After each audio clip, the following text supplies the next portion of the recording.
Okay, I don't even know where to begin with our next guest. She has been struck by lightning, hit by a car.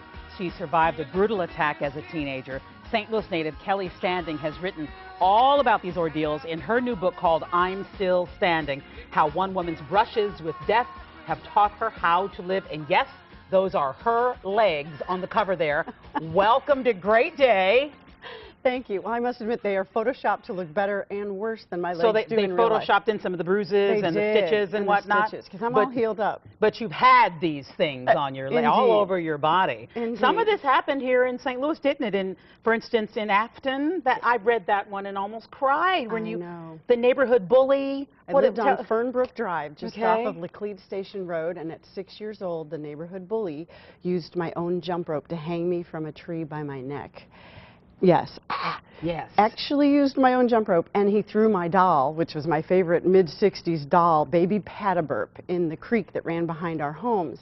And both she, Baby Pataburp, and my father kept me alive because I could see her drowning in the creek from where I was with my neck and you're thinking about my baby, I have to get to my baby. Yeah, I thought she drew the shorter straw because she was a baby and had her face in water. I was merely hanging from a tree. But my dad came along the opposite way he normally would have, which to me is divine intervention. Absolutely. He saw your tennis shoes. Yes, my little red Keds hanging from that tree, and threw the car into park, jumped out, got me down, and helped me see that as a good thing. And the part of the story that just infuriates me is that you and your father and the muddy baby now go to the bully's house, which everybody had been scared to go to because Dad's a bully too. And we didn't know that. We weren't sure what lurked behind that door, but yes. Yeah. And he slams the door. Yeah, he says, guess that means you better keep your kid away from my kid, doesn't it? Which, you know, is a very early example of bullying. Yeah. And we go then to Creve Coeur. We go to Creve Coeur. And you suffer a rape. I do. And it was sort of a difficult, I guess, descent into just bad decisions in every direction. I was bullied as a young teen by a kid who I'm sure was just a misguided kid who spread a lot of rumors about me, which I think put me on the radar screen of another classmate who identified me as his victim. It's like if she is all those nasty things that bully said, then she's a good victim. And he attacked me when I was 14 and didn't succeed, and I just didn't even have a clue what his intentions were, partly because of that great upbringing I had, and my dad was sort of see the best in everything, and that's a great legacy. But then at 15, he sought me out again and succeeded with what he had intended to do the year before. And if that isn't enough, when were you hit by lightning? I was hit by lightning when I was 28 years old. This was not in St. Louis, so fear not, those of you who are here. Who live in Afton and Creve Coeur. That was in Evanston, Illinois. I was working on a computer in a thunderstorm. And don't do that. Just word to the wise. Bottom line, don't do that. The lightning hit a transformer outside the window where I was working, blew the sparks, you know, the lightning had to go somewhere, came through the computer I was working on and blew me across the room. There is a reason that anyone who has gone through trauma wants to share it. It's a very basic reason. You want to help other people. Exactly.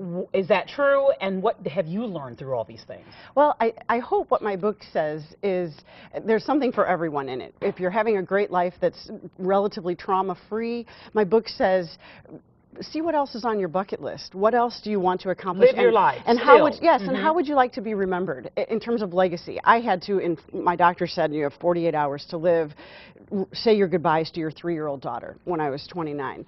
That's a legacy I had to frantically record. But if you're not living frantically, as I was at that point, and actively dying, actively live is really my point. It's not how or how often I died.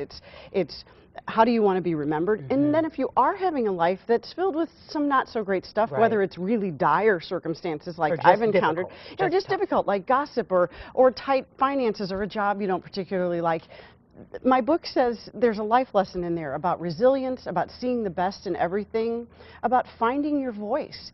and even, you know, it'll make you laugh. If nothing else, you look at the fashions we wore. I have 66 photographs in that book, and from poodle skirts that my mom wore to really bad That is perms. so true. And the way that it is written is really, really entertaining, even though there's a lot of trauma. It is so nice to meet you, and I mean that in a more deeper fashion than I've ever said it before. Wow. Okay? Because you're alive. I am. You are still standing. Still standing, yes. indeed. You can meet Kelly standing at a book signing on March 1st.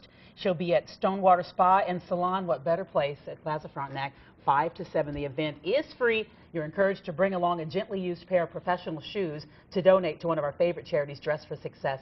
You can find a link to Kelly's website at greatdaystlouis.com. It is an awesome read. Thanks for coming on. Thank you so much. Kent? That is an amazing story. I'm looking for, I'd like to read your book, if that's all right. All right, we have much more. You know this show is only half over? We have another half hour. I'm not going to say it's going to get better, but it's going to be just as good as the first half hour. Our Deal Divas are doing what they do best, shopping. See why they're having so much fun at Kohl's.com. Also ahead, we are cooking with dear birds, an easy recipe that the whole family will love. Plus, the stars of West Side Story, they're here, in studio. Enjoy a live performance right here on Great Day before you can catch them over at the Fabulous Fox.